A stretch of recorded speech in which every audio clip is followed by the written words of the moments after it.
accuse Honda de parfois être un petit peu timide et de ne pas montrer des modèles suffisamment exubérants. Mais on ne peut pas accuser le premier constructeur mondial de manquer d'imagination. C'est tout à fait le cas avec ce nouveau maxi scooter, le XADV. Honda, avec ce nouveau modèle, ose la croisée des genres. Le maxi scooter et la moto de tout terrain de type road trail. Alors, même si l'allure de cet XADV paraît vraiment très novateur, en fait on repart d'une base connue de l'Integra 750. Donc Honda a repris la base technique du maxi scooter qui possède un bicylindre parallèle, très incliné dans le cadre vers l'avant, qui fait 745 cm3, 55 chevaux et qui est équipé de la transmission DCT, Dual Clutch Transmission à double embrayage pour des passages de vitesse automatiques ou semi-automatiques.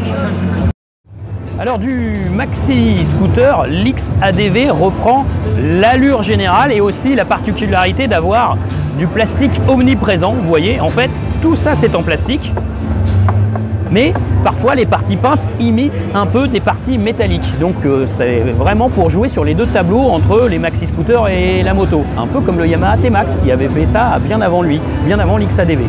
Par contre, au niveau de l'univers moto, on retrouve les trains roulants. Par exemple, la fourche inversée, 41 mm, le bras oscillant dûment renforcé en aluminium et les suspensions à grand débattement, 155 mm à l'avant, 150 mm à l'arrière, et des roues de 17 pouces à l'avant et 15 pouces à l'arrière chaussées de pneus mixtes. Là, on est bien davantage dans l'univers moto et dans l'univers road trail. Alors bien sûr, ce nouveau XADV sera homologué Euro 4, comme tous les modèles qui arrivent maintenant sur le marché. Il va disposer de l'ABS évidemment en série, ça fait partie de toute façon de cette norme et des standards de nos jours. Mais ce véhicule ne sera pas homologué pour les permis A2, il va développer 55 chevaux et il faudra le permis A pour pouvoir avoir accès aux nouvelles XADV. Et le mélange des genres entre maxi scooter et moto et gros trail se poursuit une fois à bord de l'XADV. On a pour la partie des jambes vraiment l'impression d'être sur un maxi scooter, mais on retrouve un guidon large qui impose un buste très droit.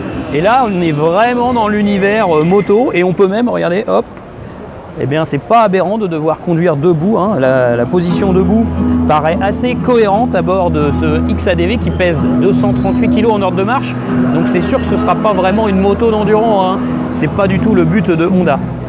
Mais c'est vraiment l'idée de proposer un SUV, un maxi scooter qui possédera aussi des capacités en tout chemin, en randonnée légère.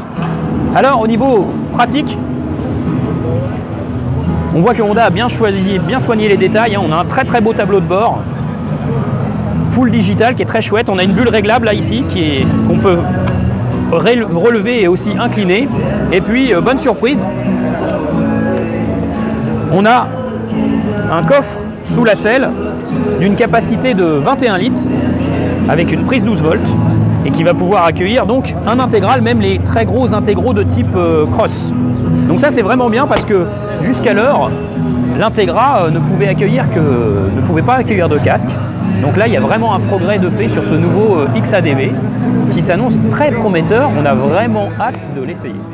Rendez-vous sur april-moto.com pour demander votre devis.